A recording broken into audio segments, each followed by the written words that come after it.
जुबीन की संगीत यात्रा एक सपने का पीछा। बहुत समय पहले की बात है। असम के एक छोटे से गांव में एक लड़का था जिसका नाम था जुबीन। जुबीन को बचपन से ही संगीत से बेहद लगाव था। वह जब भी घर के आंगन में बैठता, उसे आसपास की ध्वनियों में संगीत सुनाई देता। वह पत्तियों की सरसराहट, हवा की आवाज और नदियों के बहने की ध्वनि में भी संगीत खोजता।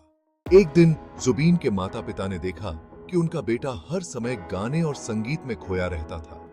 उन्होंने उसका उत्साह बढ़ाने के लिए उसे एक छोटी सी बांसुरी दी और उसे संगीत सीखने के लिए प्रोत्साहित किया। जुबीन ने हर दिन बांसुरी पर नए नए सुर निकालने की कोशिश की।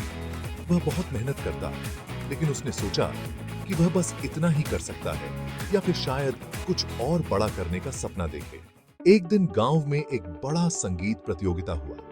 जुबीन ने सोचा कि वह भी इसमें भाग ले सकता है, लेकिन एक समस्या थी। उसके पास महंगे संगीत उपकरण नहीं थे और न ही कोई विशेष प्रशिक्षण। उसकी एकमात्र धरोहर थी उसकी बांसुरी और उसका संगीत का प्यार। एकमात्र साथी।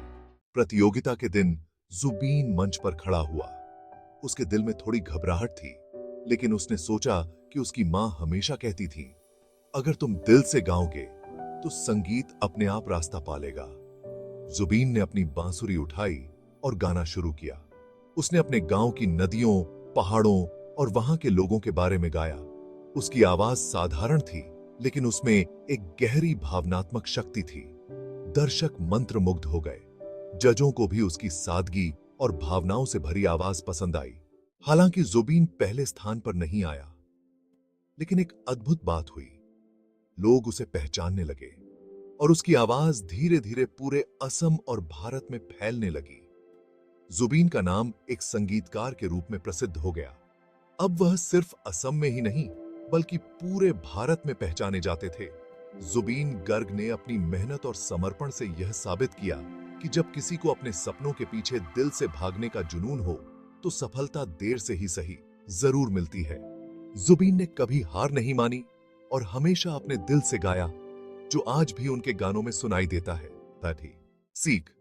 जुबीन की कहानी हमें यह सिखाती है कि अगर हम दिल से अपने सपनों के पीछे लगें और कड़ी मेहनत करें, तो कोई भी मुश्किल हमें रोक नहीं सकती। अपने पैशन को कभी मत छोड़ो और हमेशा दिल से काम करो।